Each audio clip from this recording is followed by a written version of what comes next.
So this video is part 2 of the 3-part material gathering series. And on this one, I'm going to be going over raw materials.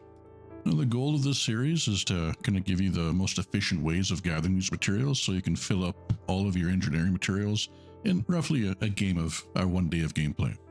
Now, one of the main reasons I'm breaking this into 3 different videos in this series is each of the 3 types of materials, manufactured, raw, and encoded, have very different approaches and strategies to getting those materials.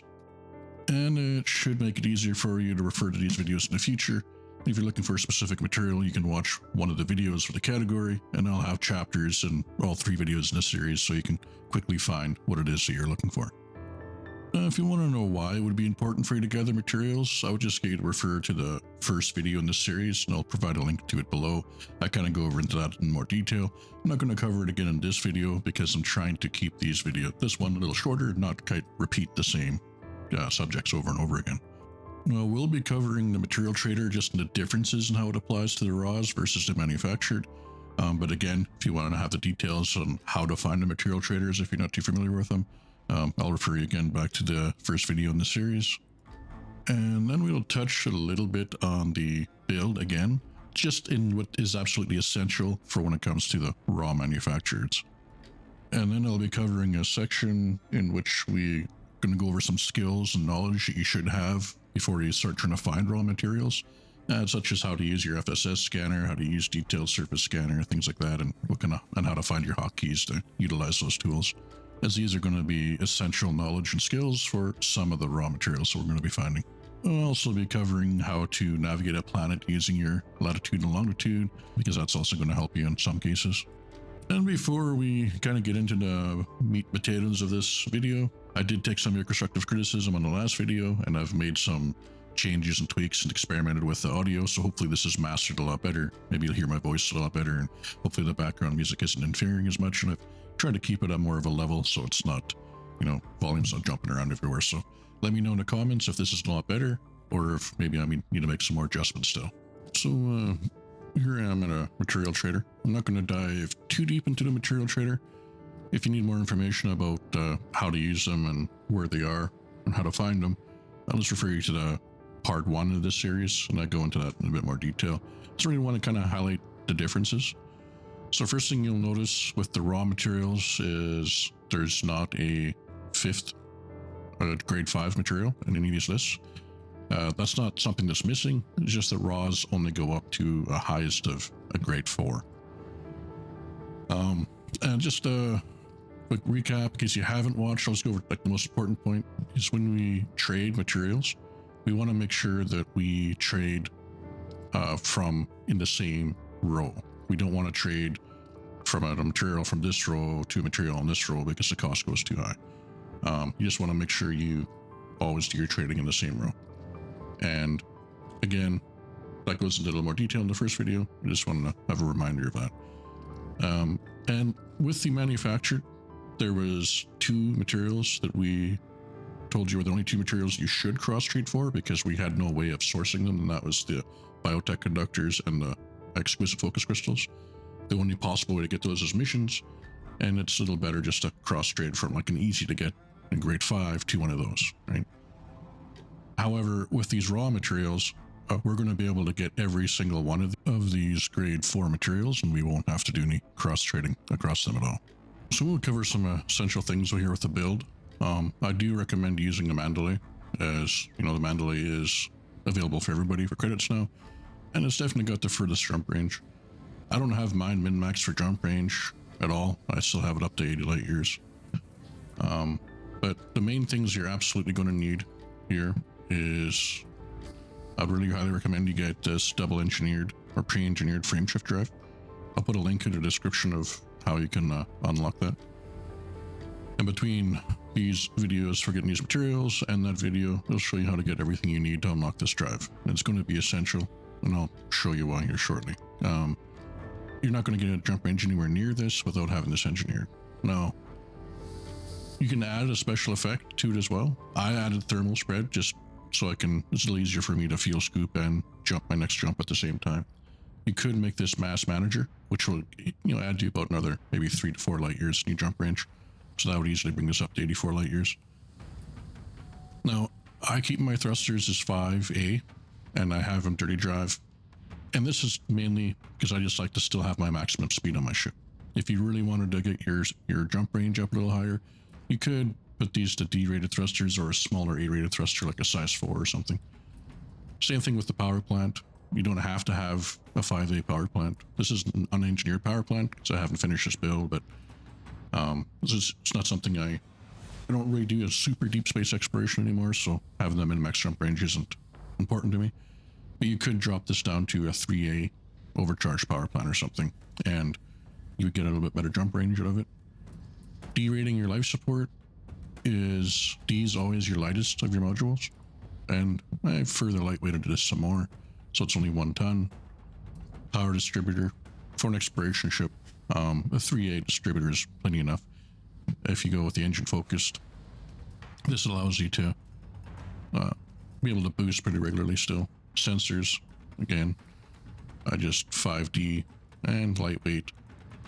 It's not really critical you have really long ranging thrusters because you're not fighting with an exploration ship, so it doesn't matter if you see enemies from further away or not. Fuel tank, I wouldn't change the size of that, keep it at its full size. And you're really going to want to focus on jump range. If you're not going to use the Mandalay, if you're going to use a Diamondback Explorer or an Asp Explorer, whatever it is you're going to use, make sure you have something that has a very good jump range. Because for some of the places we're going to be going to get some of these grade 4 materials, we're going to be covering some light years. So you want to kind of maximize your time and not be spending so much of it jumping. So definitely make sure you have some good jump range. For optional internals, I would go with the biggest fuel scoop you can get. Again, this is just for saving time.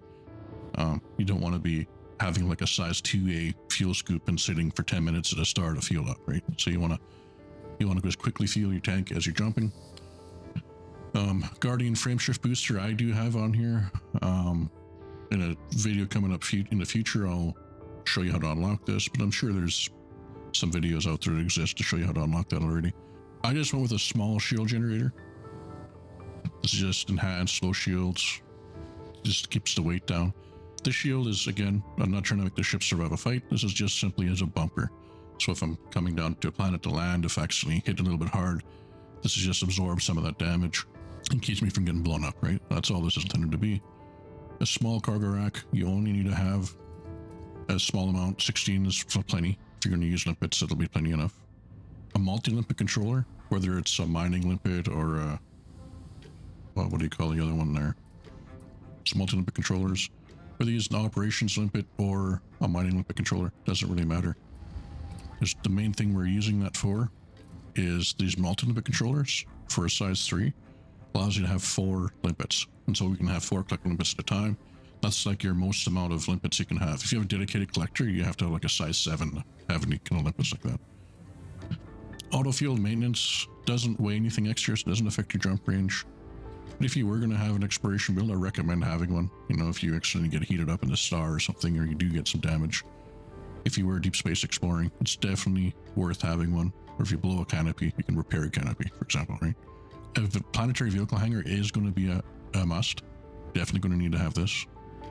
And a detailed surface scanner is a must as well. You can get a pre-engineered one at a tech broker, which doubles the radius of each probe. I have this one slightly engineered. I only did a tier 3. I've been meaning to go up to tier 5. The reason why I haven't is because I've intended on getting the pre-engineered one, which is the best to get for these detailed surface scanners. And this is, so again, the detailed surface scanner is a must-have. Planetary vehicle hangar, must-have. Collector limpet is optional. And I'll show you that later, why it's really an optional thing. A cargo rack, again, for as far as us collecting these raws, is optional. Shield generator, optional. I would suggest it. You know, you don't want to get all the way out to where we're going to be collecting some of these raws and then blow up because you hit the planet a little hard because you weren't paying attention to the G-force.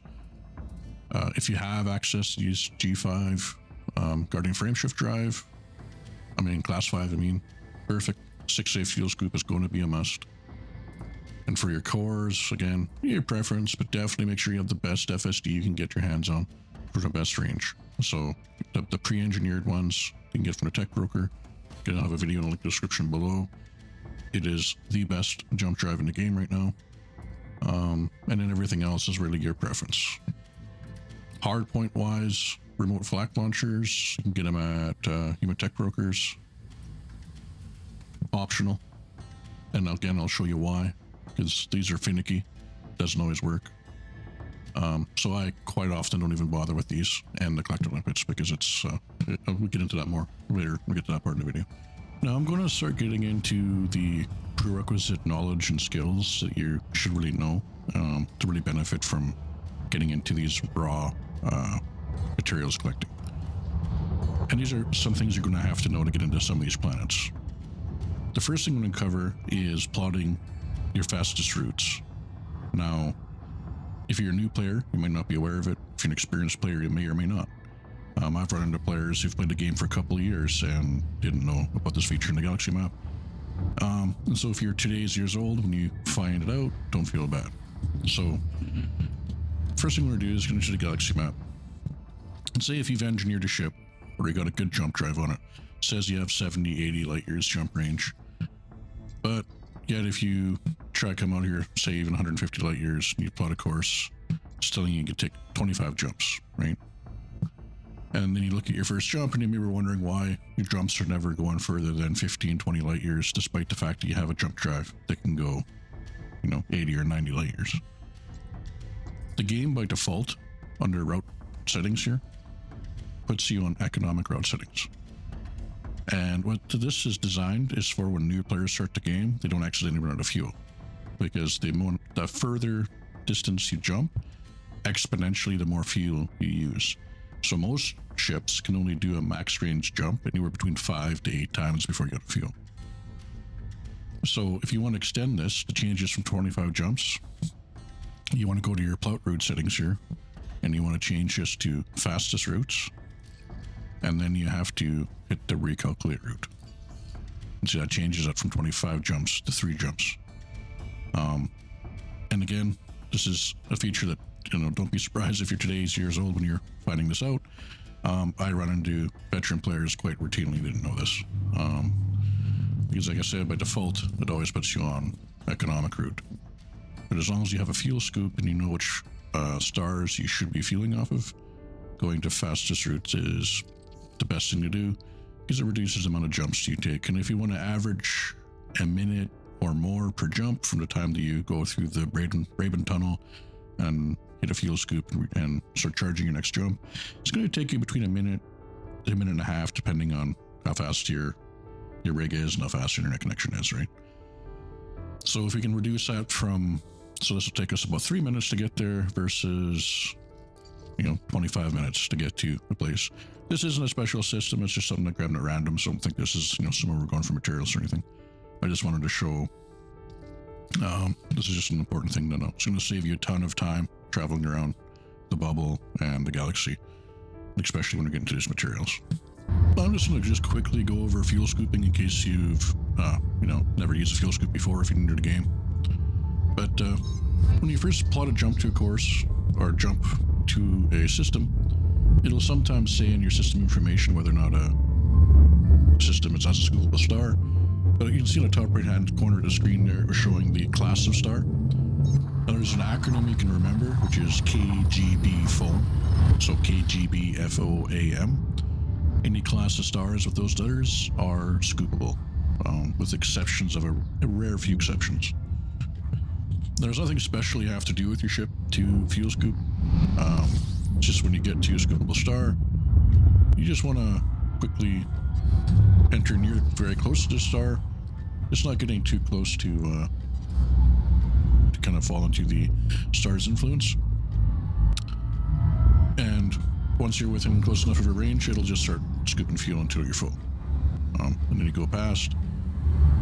And if you're in a ship that's a little bit hotter, you might get a little bit heated up. It's not too serious. And then once you've gotten far enough distance away from the star, your fuel scooping will stop. And that's all it is. It happens automatically if you have a fuel scoop in your ship. And it's fairly easy. If you're not fuel scooping, it's probably because you got a star that's not scoopable. You see right here, it says fueling star, yes, primary. So the next thing we're going to get into that you'll need to know for some of these raw material gatherings is how to use the FFS scanner. Now, if you've never been exploring before, if it's not really a part of the game loop you've done, or if you're a new player, you're probably unfamiliar with this scanner. First thing we'll get into is the hotkeys, because in order to use this scanner, you do have to have hotkeys applied. This scanner is built into every ship by default. It's not like an extra module, it's just a part of every ship. The first thing you need is a hotkey to switch your combat mode. So you have combat mode to analysis mode. So your cockpit mode has to be switched. And the second hotkey you're going to need is one for actually activating your FFS scanner. And so I'll show you those hotkeys. I'll show you where to find those hotkeys, and then you can apply them to whatever you need, right? And then once you're in your FSS scanner, you're going to need to have a hotkey for maneuvering these scanners, and then one for doing your scan, like your discovery scanner. If you do discovery scanner Super Cruise, you won't have to do another one here. And then you have a hotkey for moving the slider around, which is like your tuner. And so we'll get into those hotkeys first before we show you how to use this. So if you go to your options, controls, and then your ship controls, if you scroll all the way down near the bottom, you're going to have this full spectrum system scanner, which is what the FSS scanner is. So camera pitch is what you're going to do for like looking up and down while you're in the scanner view. If you have sticks or a joystick or something, or if you're going to use your mouse for the axis, you can do that. Or if you want to use just a single input like a keyboard strike, then you put them into one here, right? For your yaw, it's the same thing. You can do a stick if you want. I'll fix that. And then you can, if you don't have any sticks or any axes you want to use, then you can put your button strikes you want to here for yaw increase or decrease. Now, zooming in and out of your target is buttons you need for when you find a focus. Sometimes you're going to have to step in and zoom 2 or 3 times, and I'll show you here as we go. And you're going to have buttons for that as well. I would go with like your left click, right click if you're using a mouse for, zoom in with the left click, or zoom in with your left click and zoom out with the right click. Something I'd recommend, nice and easy, or your trigger buttons on your HOTAS if you have one. Step, zoom in and out. I actually don't use these. It's not important to have these hotkeys at all. And then for your tuning axes, you want to have, again, you can go 2 left or right if you're just going to use a key, or have an axis for it. Absolute tuning is not important. Discovery scanner, again, if you honk your horn when you're in Super Cruise, that's fine. You won't have to do that. But if you're in the FSS scanner, you can hotkey a different key for that. And then lastly, you're going to have a key for leaving, for exiting the FSS scan mode. And, your relative mouse on off if you decide to use your mouse. For targeting your current signal, so if you have a signal, like a planet or a signal source, whatever else that you want to fly to, then this is just a button you can use to target it so that when you exit out of the FSS scanner, you're already plotted to it. Okay, and then another important one here is mode switches. And if we go down near the very bottom here of mode switches, we have the switch cockpit mode, which is here, and then you have your enter FSS mode here. You need both of these hotkeyed. So you need one hotkey to change between your analysis mode and combat mode, and then you'll have to have a button here for entering your FSS mode. Now, I use the same button for entering FSS mode as well as for exiting FSS mode. And you can do the same thing if you wanted to, just to reduce your hotkeys. And you notice there's 2 rows of hotkeys. If you've not customized controls yet, you can have 2 different sets of controls to do the same thing. When it comes to making your hotkeys as well, if you've not made hotkeys before, this is actually a very good system for making hotkeys. As soon as you click the button, it records. It's just like recording a macro. If you push the button, it'll say what it is. It'll tell you if you've already have that keybind to something else, whether or not you want to rebind it. And you can confirm or not. So cancel because I'm already using it for something else. But if you want to change your secondary control, like this is if I'm playing with a controller. Let's say if I want to go to friends menu. One of the nice things you can do if you're limited to buttons is you can also do combinations of buttons. So if you can just have, say, you know, I can just tap number pad 5, or you can hold, and when you release, it'll go to a hold. Click on it again. You can also do combinations. So you can have, you know, if I were to press number 0 plus number 5, and there's really no limits. I mean, you can literally, like, you know, palm your keyboard and have like as many buttons as you wanted on there, and it's going to do the same thing, right?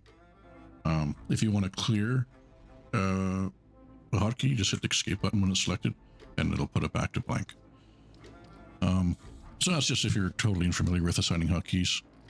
After you've assigned your hotkeys, it's really important to hit the apply button, and that will be what will actually make set the changes up, and then you can just go back to your resume. So now that you have it, now that you have your hotkey set, you can either, when you're using your FSS scanner, either do, you know, your discovery scanner while you're in Super Cruise and do that ahead of time, which is fine, or you can do it once you're in the scanner. Now once you're in the scanner, you know, there's another button you can hold now as well, which would be, I've already done my scan, so it's not letting me do it again. So now here on your scanner on the bottom here, you'll see there's a bunch of different waves. These ones on the very, very far left are your signal sources. Right, so if you scan into any of them, that you're going to get these degraded emissions or, you know, whatever else, right? And you just use your zoom in and zoom out to zoom in and out of these. And once you zoom in and out of it, it's going to tell you what they are. In the case of what we're going to be looking for raw materials, we're not going to care about any of these signal sources. Only thing we're going to care about is anything which is in this range right around here, or sometimes on this range around here. This is usually like your large gas giants. Ring planets will usually be in this area of the scanner. And then various other types of scanners will be, planets and moons will be usually in this range. And then anything in this range of the scanner, right around here, is usually your, like, fleet carriers and, you know, things like that. So if you put your scanner, your tuner, kind of in the middle of these three signals, and you start to pan around, you'll eventually get to an area where you'll start getting some arrows, like right about here. See, I got these arrows. It's showing me that I do have a frequency somewhere in here. Now I just got to fine tune this to find out which one it is. Right, so there we are, once we're in this frequency.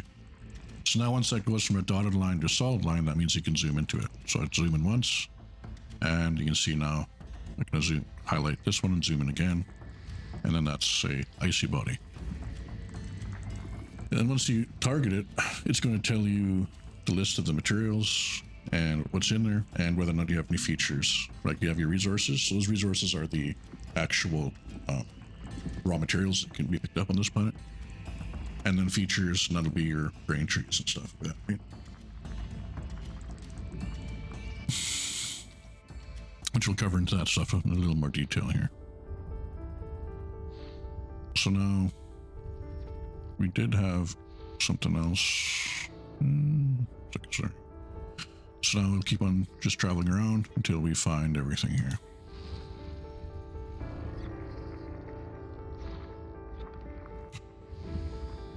And you can see on the top right-hand corner, it says bodies, you know, 3 out of 8 total. So there's 8 planets on here, this system completely, or total.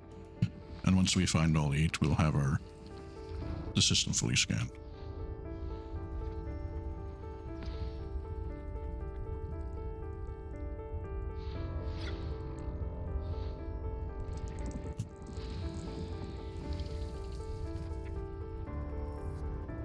And these little squiggly lines look like a heart monitor. You can see as you find everything that was in that range, just kind of like the heart monitor line kind of goes away.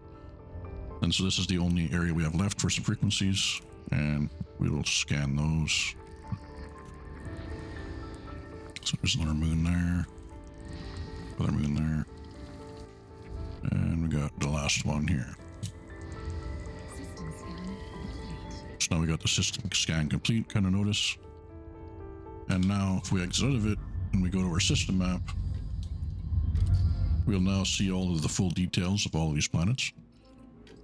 And if we click on this part of the system map here, this gives us the information of what exactly is there, right? So locations, nothing. And it does give like your composition of the planet, rock, ice, metal, blah, blah, blah. But the main things we're going to be focusing on is planets that we can land on. So this system here only has one planet that we can actually land on, right? That's what that half marker symbol here is. So this is going to give you the list of the materials that you have in concentrations. So your rarest materials we can find in the game are always going to be on the lowest concentrations near the bottom. And then it'll have like your higher concentration. So this planet is actually not bad for selenium, but the only problem is it doesn't have any features, geological or biological features. So I wouldn't go to this planet to look for anything. But I'm going to tell you some specific planets that you're going to be able to go to, but you're still going to have to know how to use this FSS scanner, and then next how to use the detailed surface scanner in order to be able to, you know, do this correctly. And so now we can plot a course to that planet now that we had things, and then we'd use a detailed surface scanner to find these locations if there were any. But there's none here.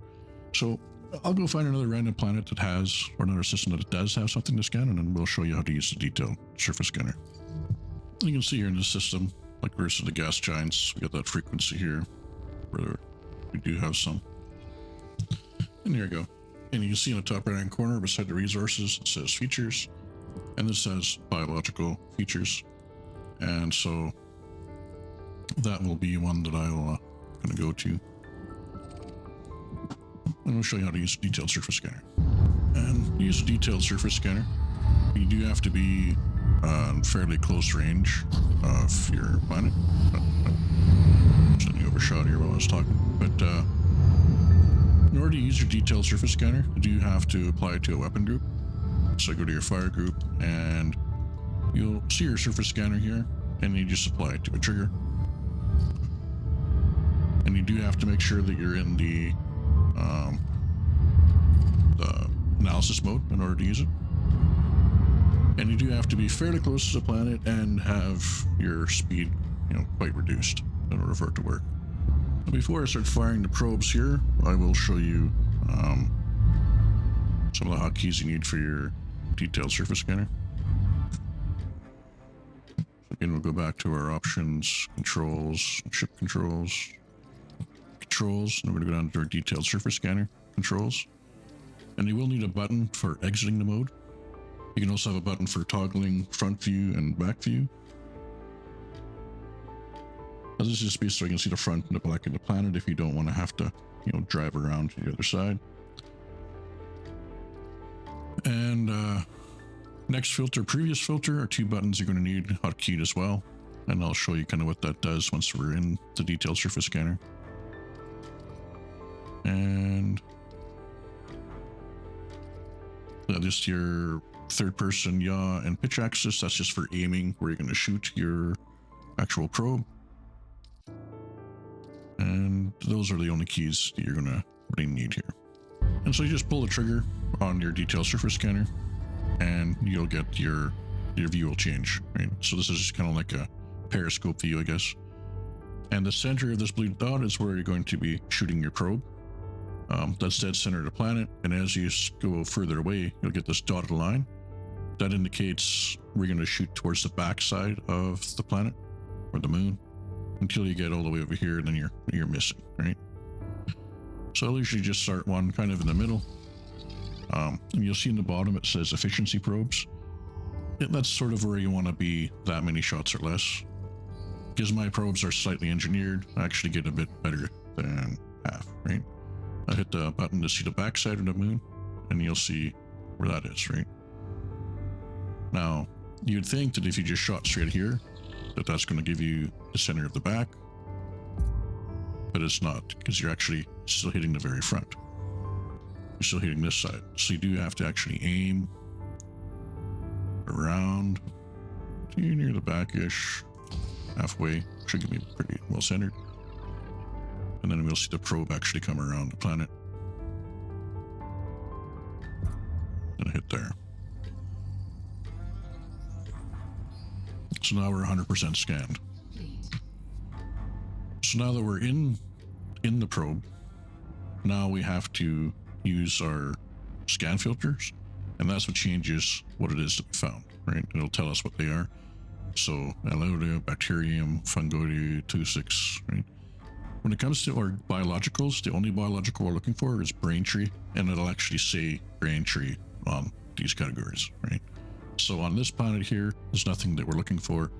This is how you would use the filter, and if we had a Braintree, say for example, if this Alloid is in Braintree instead of this, you'd exit out of our view. And then when you're still in analysis mode, if we face the planet, you'll see these blue marks, and these blue marks indicate the hot zones. This is where you'd have the highest chance of finding that biological. And again, for the essence of raw materials, if it's biologicals, it's Braintrees only we're looking for.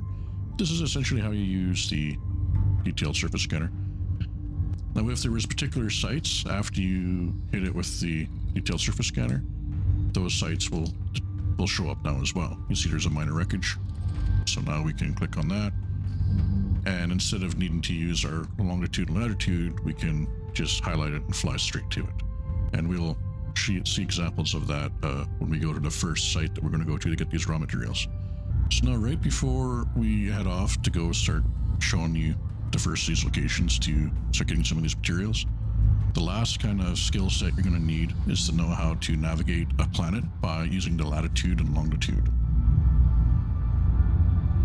Now as you start getting close to the planet and you start entering into the OC, which is like the orbital cruise,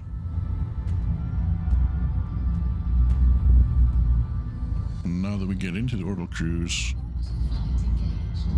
you start seeing that on the bottom right hand corner of the screen, and I'll put an arrow marker to it here, is you'll start seeing your coordinates for your latitude and your longitude. Now, when you have coordinates, which I'll give you for a planet, for some of these planets, you'll have to know how to get to the coordinates. You will just want to know how to navigate as close as you can while you're still in orbital cruise, so you cover as much area as possible. Now you see the top of the screen is like a compass, right? And so 360 and 0 are the same, right? And so that'll be heading on your latitude, heading north. And then if you want to go, so that's north and east would be 90 degrees. So now if we go to straight 90, you'll see now we will no longer be affecting the latitude numbers. Now we're just affecting the longitude numbers for the most part, as long as we stay fairly on course onto the 90 degrees. So now we can start dialing in those numbers. And now if you had a negative number or a positive number, that's where you'd have to start kind of going, right? If you wanted to head south, then you'd just head to 180. And you try and keep relatively on course there. And now again, so now we're just counting down on our longitude. And if we wanted to go west, it'd be your 270 degrees, which is right here, right? And so that's where you're going to be mostly affecting that range for your longitude. Now, then once you got like fairly close to the number that you'd be looking for, then you'd enter the rest of the way into your orbit, and then you'd fly in and you'd dial it in your last little bit as you're close to the planet.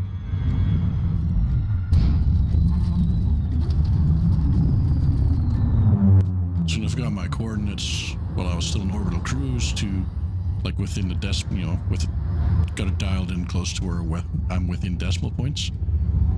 And then that's when I'd drop out of orbital cruise, and then I would just use the same bearings to kind of like dial in the fast last, dial it in until I got down to the very last, decimal points of the coordinates I need to be at. So that wraps up all of the sort of skills that you need to be at or need to have to be able to find these locations. And now I will actually start bringing you to these locations and showing you where to start getting these resources. So the first few resources we're going to go get are going to be Antimony, Tellurium, Ruthenium for the grade 4s. And we're also going to get tungsten and zirconium, which are lower tiers, as kind of a byproduct of it as well. There's no point not picking them up. Now these are going to be very quick to grab, and they're all going to be at the same 2 sites. The 2 sites will be pretty much identical. Now the first place we're going to go to get some of these first bit of rare, or raws, it's going to be a system called Rear. And the specific planet is going to be 2B. So when you're looking at planets, it's always here. This would be your second planet here, and then B would be the second one. Now the other system that you can go to that's exactly the same is in Polonium.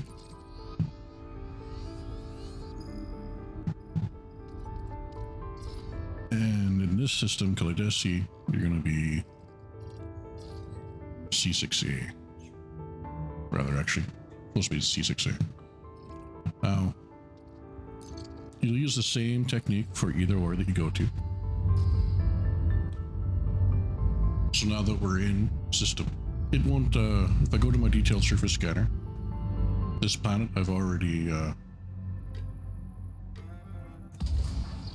we'll shoot my probe at it.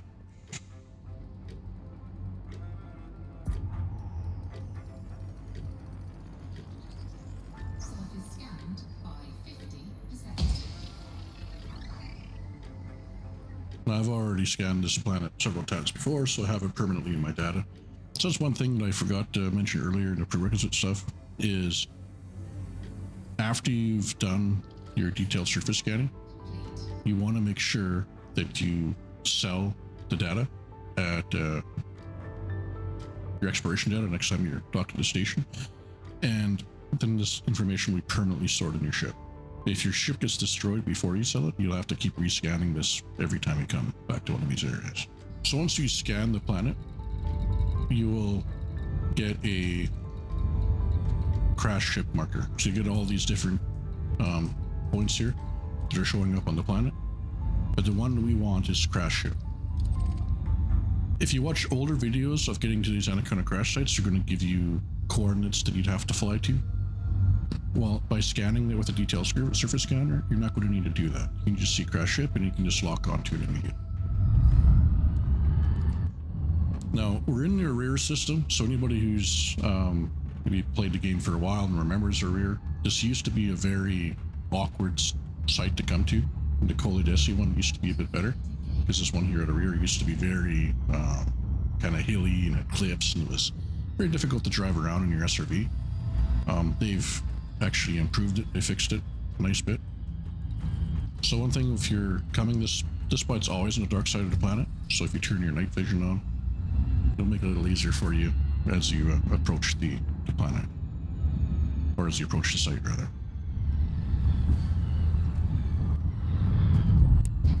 So again, if you sell your exploration data the next time you enter station, you won't have to scan this planet again next time you come back. You'll just be able to come here and immediately lock on your crash ship and just see that a little bit of time, right? Now again, if you're a returning player coming back after a break, or maybe you haven't done any engineering since the engineering quality of life update, you're going to be kind of surprised with this as well. Like we said in the manufacturing video the first time we went to the high grades, the number of items that you get in the high grade is, 10 times as many. It's very similar to these crash Anaconda sites as well. But if you've never been here before, all you gotta do is get fairly close and land your ship.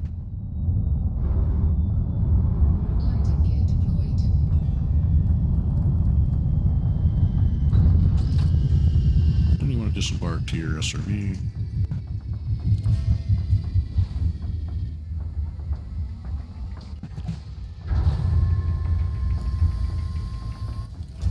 turning on your SRV's night vision makes this a lot easier.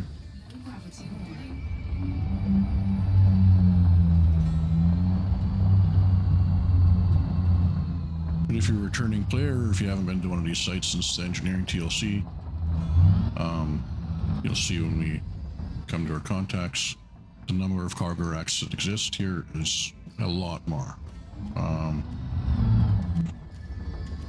not sure how many we have here. 1, 2, 3, 4, 5, 6, 7, 8, 9, 10, 11, 12, 13, 14, 15, or 14 of them.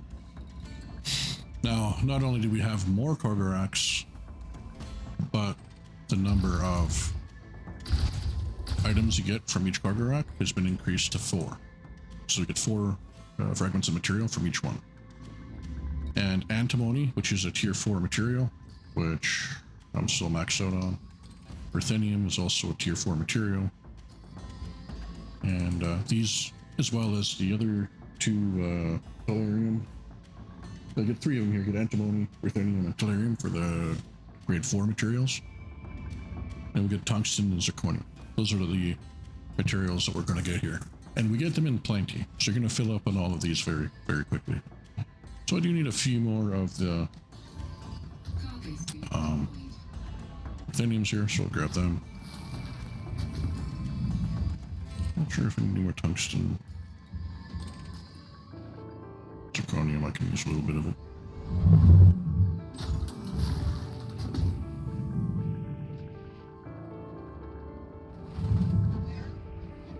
But even though Tungsten and Zirconium are lower tier materials, there's no reason not to grab them. That's just will kind of save you needing to trade for them later, right? So there's more Ruthenium again. More Antimony. So every one of these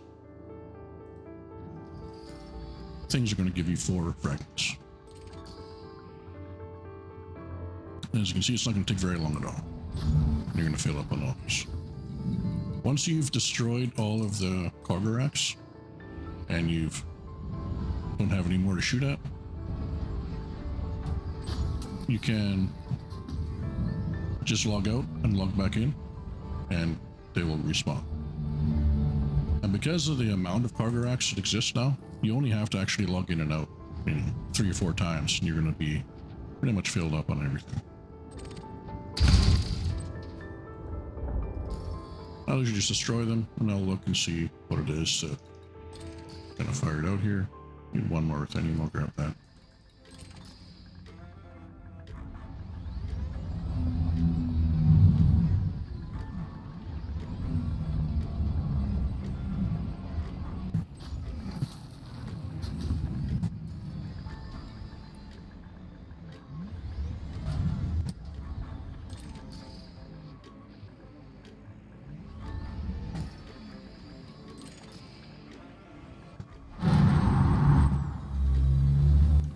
SRVs, if you've never driven them before, are kind of cumbersome. I've never heard too many people who've say they love driving an SRV.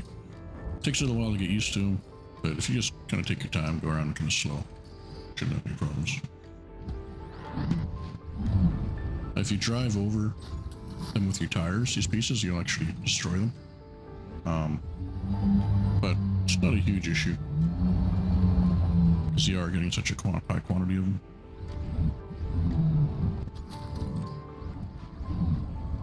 If you come here frequently enough, you'll start to kind of memorize all the locations of these cargo racks. You can just destroy them and go.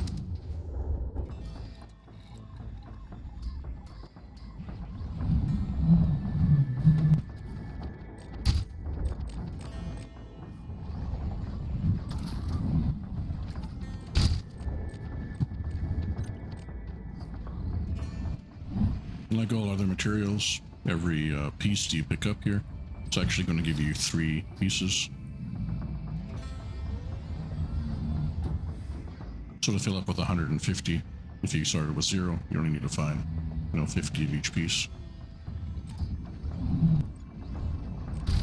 And being that there's 14, cargo routes, and they all spawn 4 pieces each, you're getting 40, 56 pieces, or 56 fragments each time you log in and out.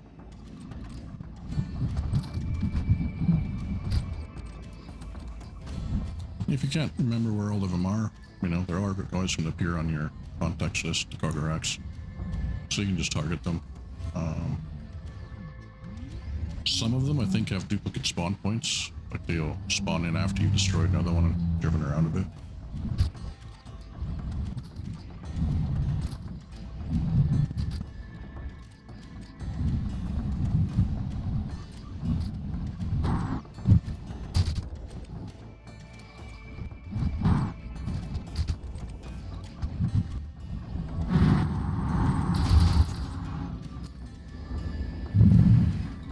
You can see the amount of materials that quickly build up here. Doesn't take very long at all. So once you've destroyed all of the cargo racks, all you'd have to do is just quickly log out and log back in. Sometimes if you come here in open play, there'll be other players here farming, and in order to get a fresh instance, sometimes you'll have to, you know, log out and log back into private group or solo. But you know, most of the times I come here in open, I don't find anybody here. I find the rear one to be a little quieter because most people remember it as still being a very hilly, cliffy area that used to be a super pain to drive around in. So they have flattened it out a nice bit since, I don't know if they flattened it out with the Odyssey update or if it was with the, you know, the quality of life increase rebalance. You see after we log in and out, and as long as there wasn't anybody else here to keep the instance from refreshing, you see we get all the fresh cargo racks back. And then you just do the same thing. You just go around, blow them all up again, collect them all. I know some people don't like the idea of logging in and out, maybe think it's an exploit or something, but I mean, developers themselves in the live stream said that they intentionally increase the numbers of things because they want players utilizing these resources to make engineering easier. So, I don't know if you're a super purist and hate the idea of logging in and out. I guess you can do you. And if that's the case, I mean, you can literally go back to your ship, fly back up to orbital cruise, come back down, or refresh that way if you really are a purist player of not wanting to log in and out. But either way, there's two different methods you can cause it to refresh. Then after you've filled up your ship with everything that there is to be able to collect from here, and like I said, it's only those it's only those 5 resources that drop from here, and once you've maxed out on all 5 of those, then we'll start heading to the next sites. So here we are at HIP 36601. We're about 1600 light years from Sol. So for me, it's like 24 jumps. I'll just quickly show you here in the galaxy map to kind of give you an area of or an idea of where we are. So we're a little ways away from the Sol here. We're kind of above Bernard's Loop. Like I said, it's about 1600 light years, 24 jumps for me. So but while we're out in this part of space, we're going to get multiple materials, so it's not like we're coming out here just for one thing. Now, I've already been to this planet several times and have already scanned a detailed surface scan, and I've sold my data like I mentioned before, so this is permanently available to my ship anytime I come out here. So the first time I come out here, you're going to scan your ship and then set your filter. If you come out here again in the future, you might see the filter, but when you try to change your filter, when you go to your detailed surface scanner, it might not give you the option, and you might wonder what's going on. If that happens to you, you actually have to just make sure you target the planet. And then once you have the planet target, and when you go back into your detailed surface scanner, you'll be able to change the filters again. Now, what we're going to be looking for is crystalline shards. Now, one really important thing about crystalline shards, if you ever find them in a system, or if you have people, friends who are explorers, I'll point out something for these crystalline shards, which is very important. If we go to our system map, see this is the planet we're over. And if we go over to the list of all of the materials, whatever the rarest material is on a planet surface is what the crystal shards will have 100% of the time in their little crystal deposits. So since polonium is the lowest concentration rare material on this planet, when we go down, and I'll show you here in a moment, when we go down to these crystal shards, polonium will be what spawns in their crystals all the time. And I'll show that to you now. So once you have your filter set up for crystal shards, I like to go on the side of the planet where the sun is. If you're not too sure where that is, you can just toggle your analysis mode on and off. You can see that we're on the daylight side. And as we approach now as well, you can see there's different colors in the planet. That doesn't really dictate like concentrations. That's topology, right? So see the darker ripply areas are areas where there's a lot of like different types of topology, where it might be hilly or really cratery. And so I'll usually try to find a little bit of a flatter area. So the part of the green that's a little more matte in color, that's a very flat area. And once you kind of have an area that you kind of want to go to, do you like kind of look of it, you just continue lowering your way into the planet. And as we get very, very close to the planet, our overlay will disappear. You'll stop seeing this colored overlay showing you the hotspots. Now I typically aim for kind of like a border in between where it's kind of rough and where it's a little more matte, and that's where I find usually bigger concentrations of these shards.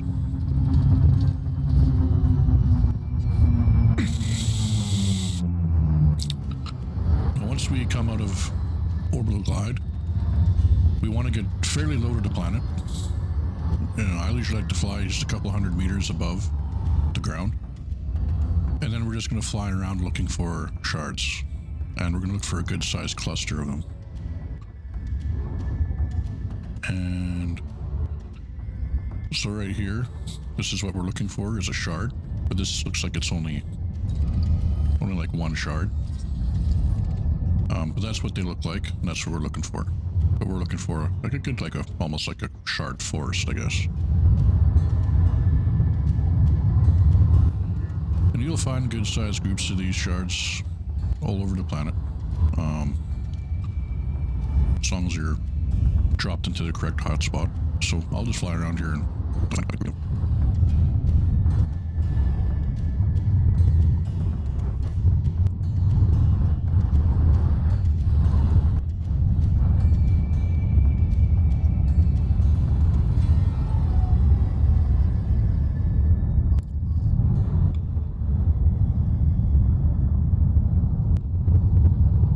this here looks like not a bad sized grouping of shards. There's a decent number of them here, and fairly close by there's more if I need to grab extras.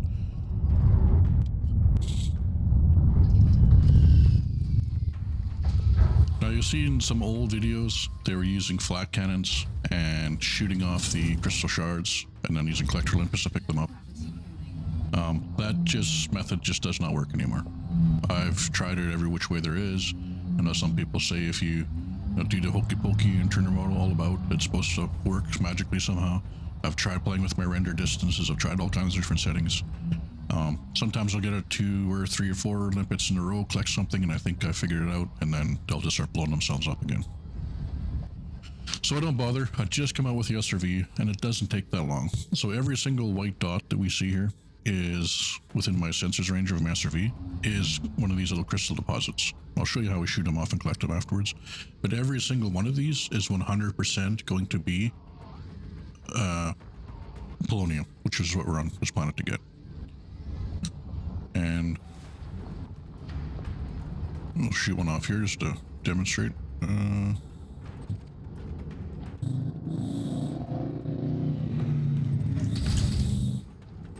There you go, polonium, right? Now, I had to reshoot this video because my original footage that I got was corrupted. So I'm already full. As you can see, I'm already 150 full. But I'll just shoot a few of these just to demonstrate to you that there are always going to be polonium. There you go. Polonium. There's polonium and polonium.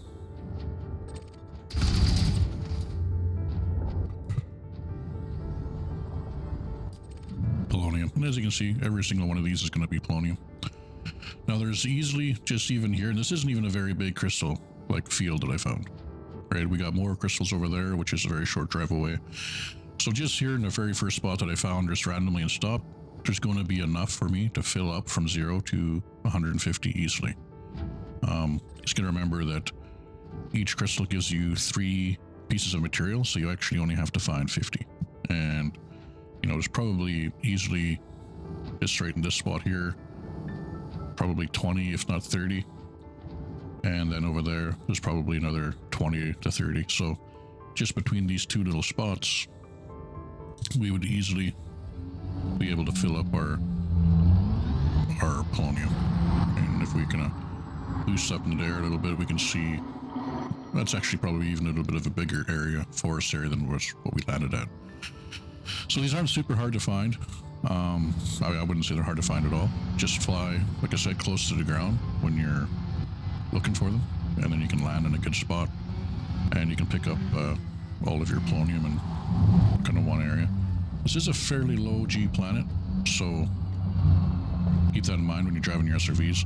SRVs, like I said in the at the Anaconda crash sites, are cumbersome. It takes a little while to get used to.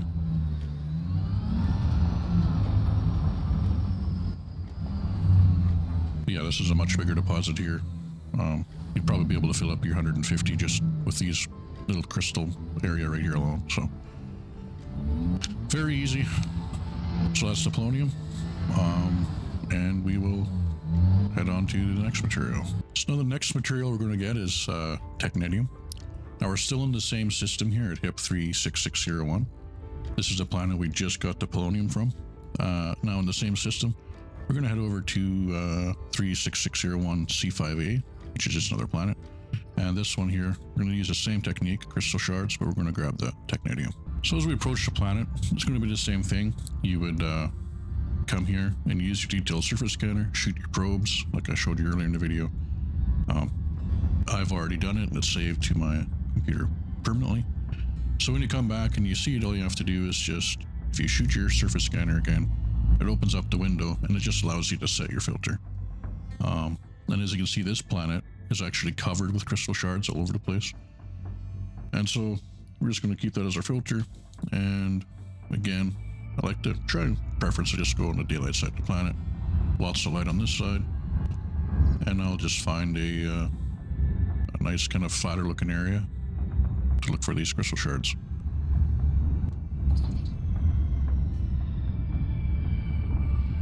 And again, these darker color areas, it's just a dark area, doesn't mean it's a higher heat map area. It just usually means that's like a different bit of geology.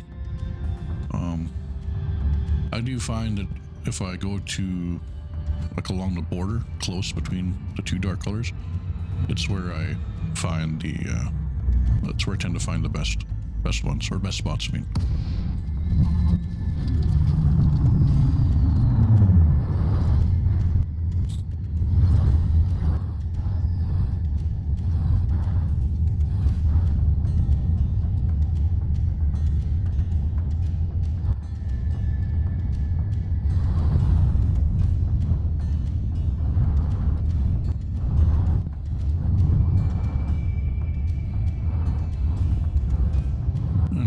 This is a better spot.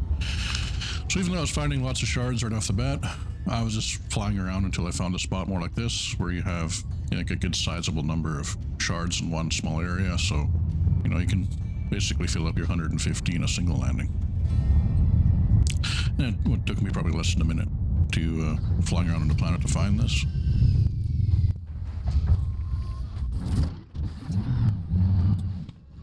This is a very low gravity moon, and it's also got an icy surface, so it's going to be a little slick when you're driving around.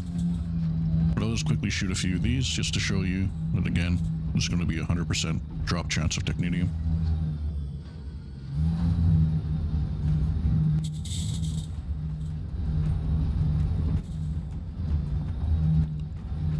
And you can see by the number of white contacts on my radar, you know, there's easily 50 in this area.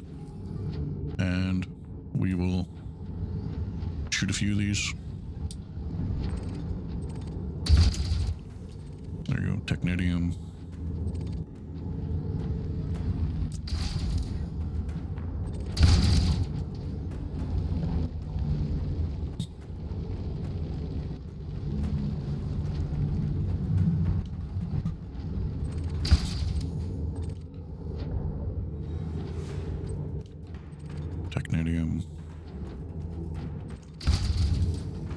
Technetium.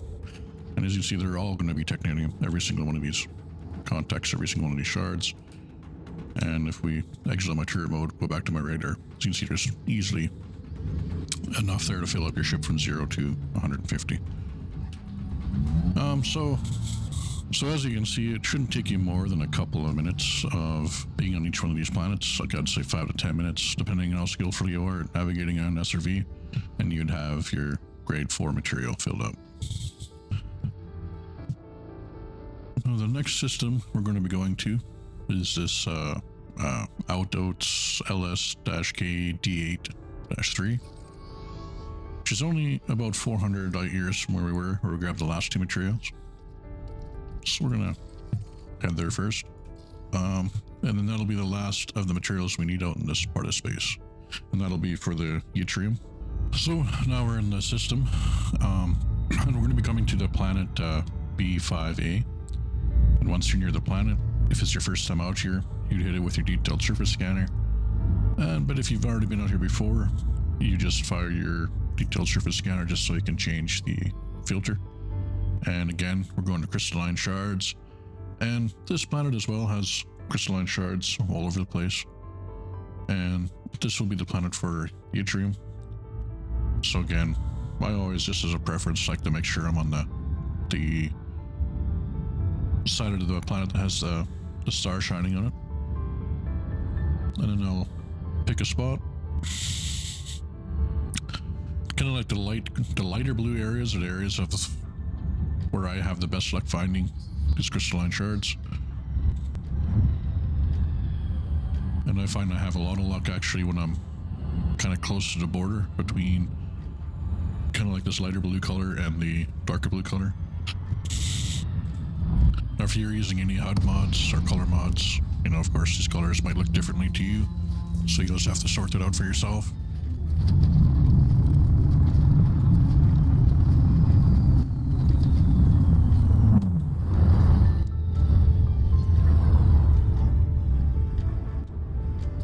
And we're already starting to see some shards, but again, I'm going to try and find an area that has a good density of them.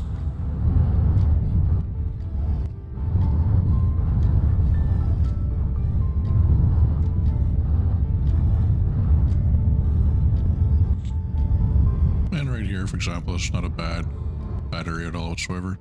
We got a pretty decent grouping there, and then another decent grouping right here, so we'll probably park right in the middle between these two.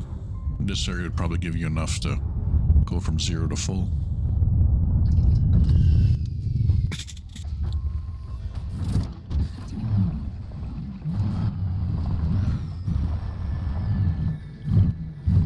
And again, every one of these white contacts on your radar is going to be a crystal, which is going to give you Yttrium. And just to demonstrate that it is going to be Yttrium every time, I'll shoot a couple of these crystals.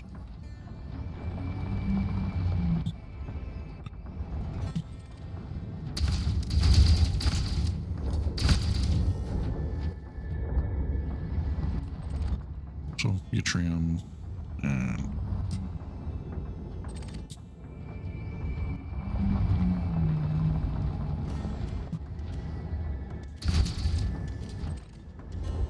Yttrium.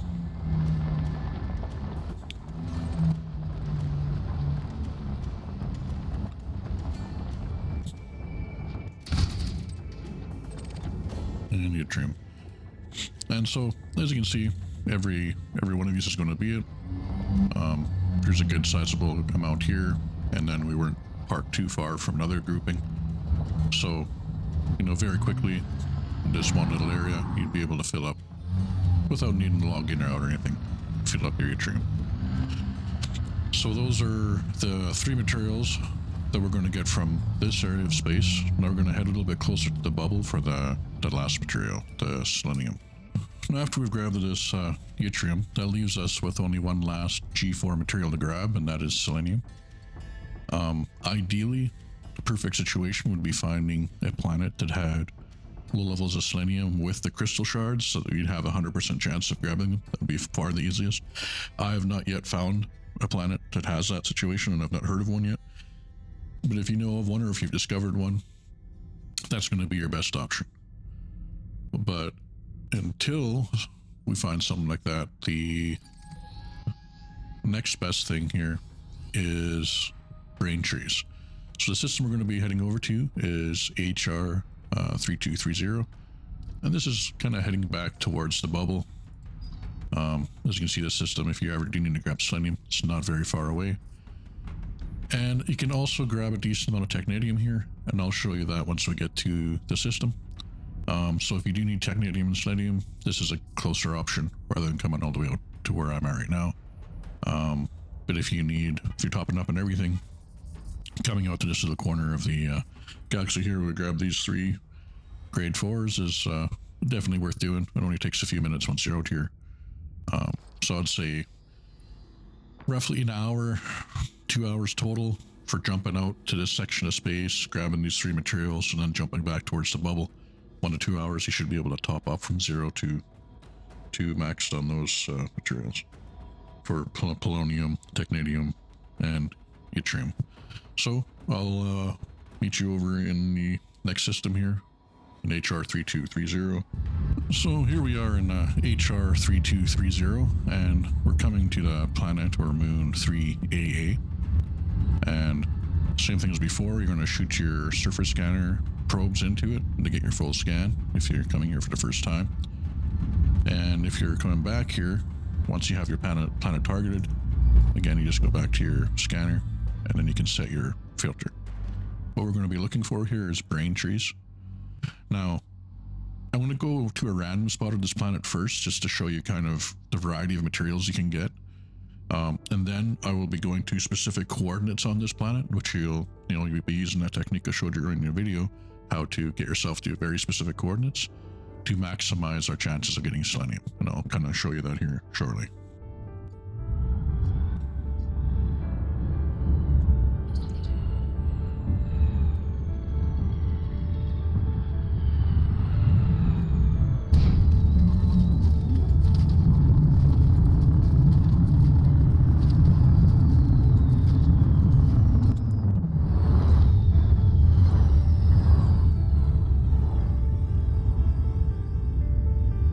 If you've never seen the brain trees before, this is what they look like. And this, we're going to be fly around until we find a deposit that's fairly decent size. And this is a good size cluster here.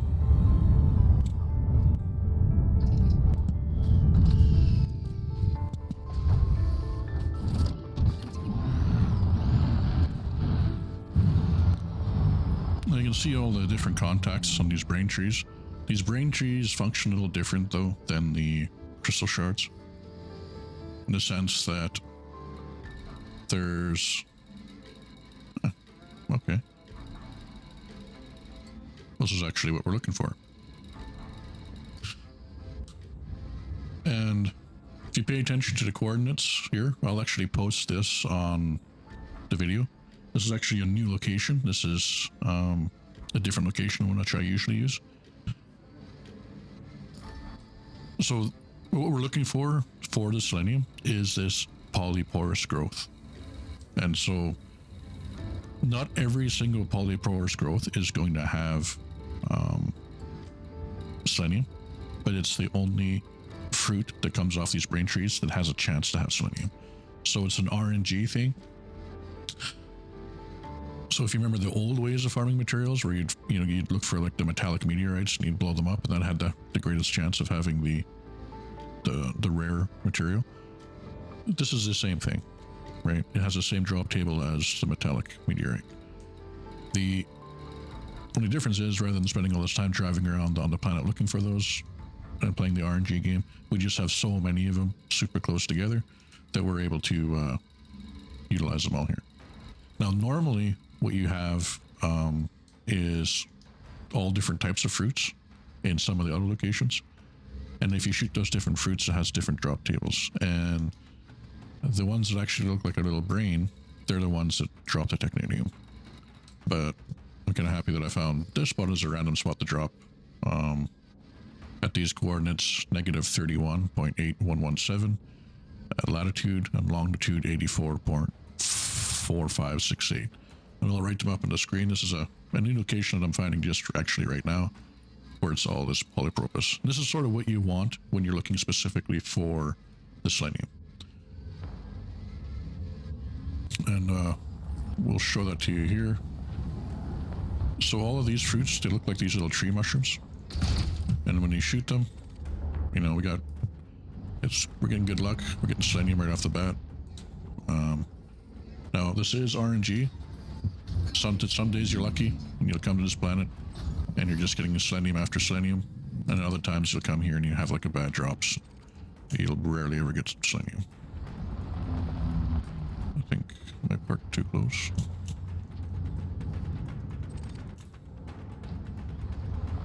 Or I'm out of ammo. Okay. So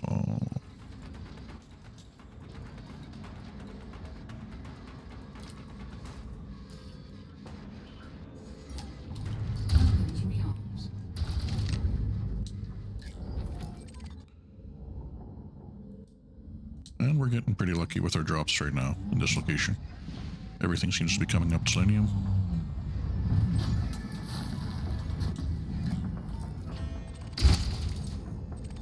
And then manganese, right? So this is typically what you get. I mean, I've been here some days where or sometimes where it seems like selenium is yeah, a fairly rare drop. Gonna get lucky right now with it dropping pretty consistently.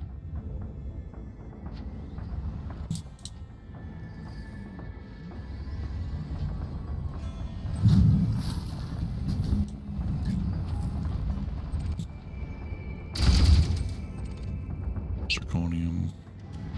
And that's typically what does drop out of these mushrooms. These kind of tree mushroom type looking things is zirconium, manganese, and selenium. Like I said, these are the only fruit on the brain trees that has a possibility of having selenium.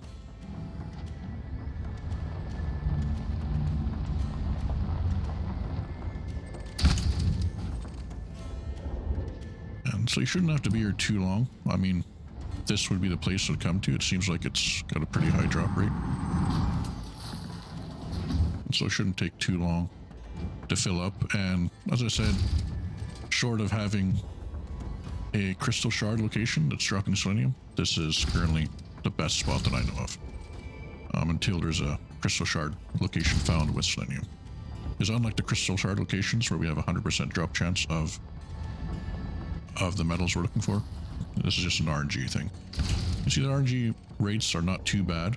You know, it's not horrible. We're getting them fairly consistently. But if we're able to find a crystal shard location that's dropping selenium, that'll just make this a little bit quicker.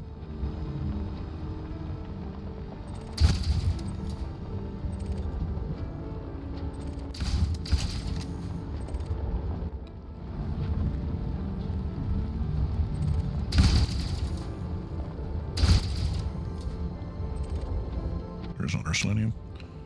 You see, for those players that have been around for a while and remember the original ways of farming these materials, which was driving around on a planet, listening to your radar to try and find metallic meteorites.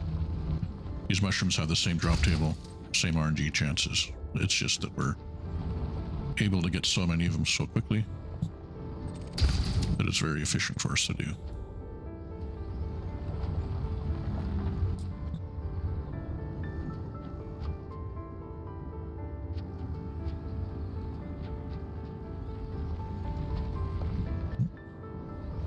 Am I full of selenium now? Oh yeah, okay. So I will shoot a few more of these mushrooms just to show you, kind of like to give you an idea of how consistent this RNG is for the selenium. Manganese. More selenium. So the drop chance here in this location is pretty good.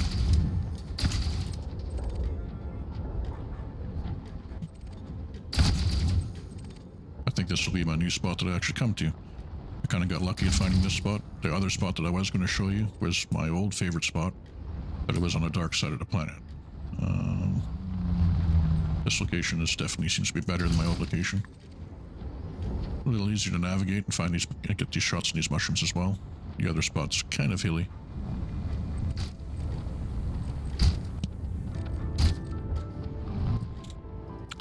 You know, it gives you the idea for here.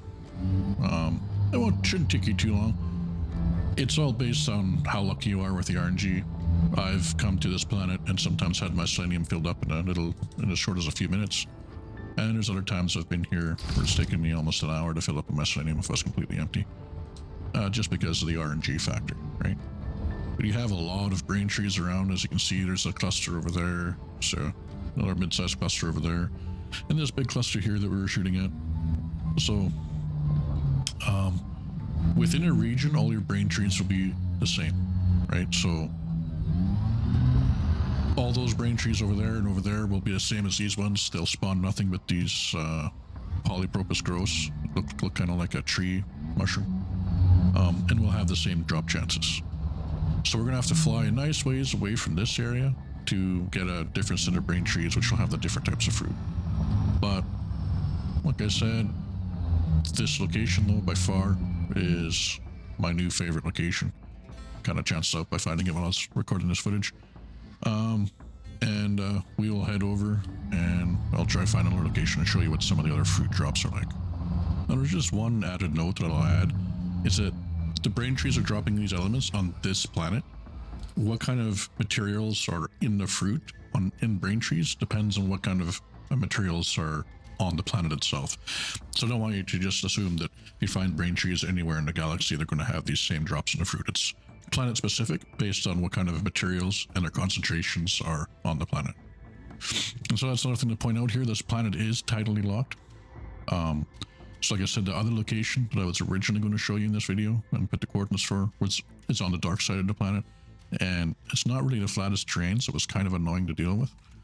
Now with recording, which I was originally going to land in just around the location to show you the different fruit, I kind of lucked out and found this location. So this is the only location I'll post. It'll always be on the daylight side of the planet since this planet's tidally locked. And it's a fairly flat terrain. This is definitely going to be the easiest location to use. So I will head over and try and find another part on this same planet with brain trees that shows you some of the other fruits you can get.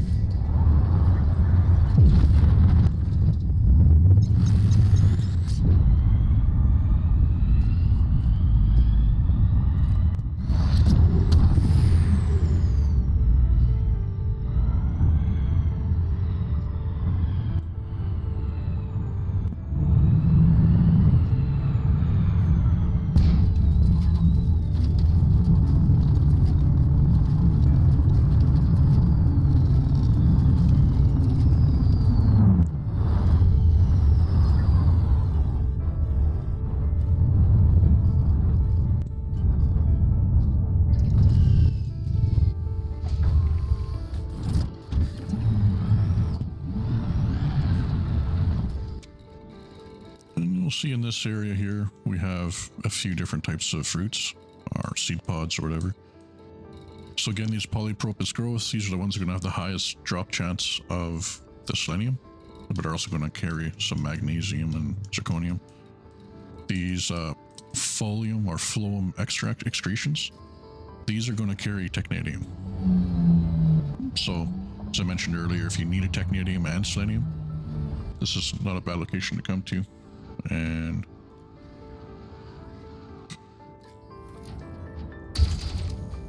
there you go, technetium, right? Now on this particular planet, every time I've ever shot any of these phloem extracts, I've always gotten technetium 100% of the time from them. I'll just shoot one more just to show you. There you go, technetium again. And so me personally, I've never not got technetium out of them. They're just not super plentiful, these phloem excretions. These other fruits that are here, like if you come here with zero materials and you want to collect a little bit of everything this planet has to offer, these brain trees and these other fruits are not a bad option.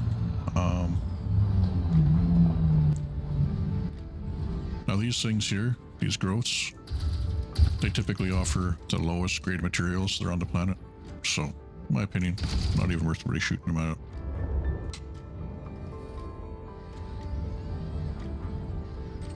So carbon, right, very low quality material. And then the last ones that we have here, these seeds.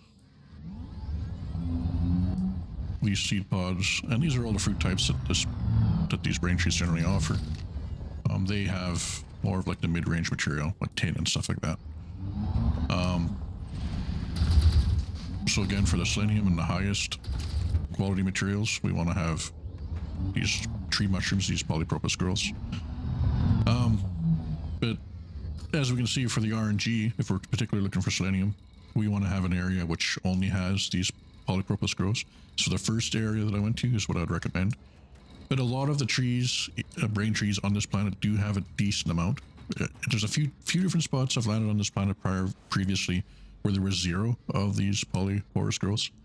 But generally most areas that you land, you're going to have a decent number of them, as well as some of these other fruits. So if you need a technetium, you know, if you find an area that has a decent amount of these phloem excretions and polypropous growths, you know, that's a good place to come. And it gives you an excuse to kind of explore around this planet. Sometimes you find little sweet spots. You might even find a spot on this planet somewhere which has like a lot of these phloem excretions, and then you can bookmark it for yourself or remember the coordinates for yourself. But I will post on the screen, probably a little early in the video when I first found that spot, of those coordinates, and that's where I'd recommend going if you're looking only for selenium. And with that, that's the last of all of our tier 4 materials found, or farm. And so similar to what we did with the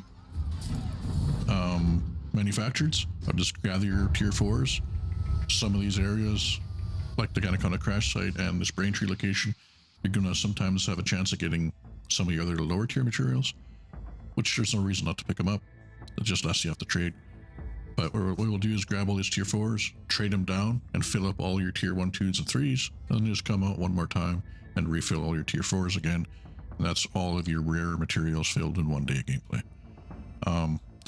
It took me like a day to do this, and that was including my time kind of recording multiple recordings, editing things down, and getting it ready to put into this video. So if you weren't doing that and you're just playing the game, there's really no reason you couldn't fill up all your raws in a single day of gameplay, and your manufacturers, to be honest. So the next video that we're going to have in this series is going to be the data, and that is one where it takes a little more time. I'm still going to show you the best ways to get the data, but the data is definitely the biggest pain to grab for some of the materials. But I'll be showing you how to optimize that in the third video series. I don't know when I'm going to get to that one. It might be a few extra days, just because I got some IRL stuff here I got to take care of before I finish that one up. But I'll catch you on the next one, and good luck getting your materials.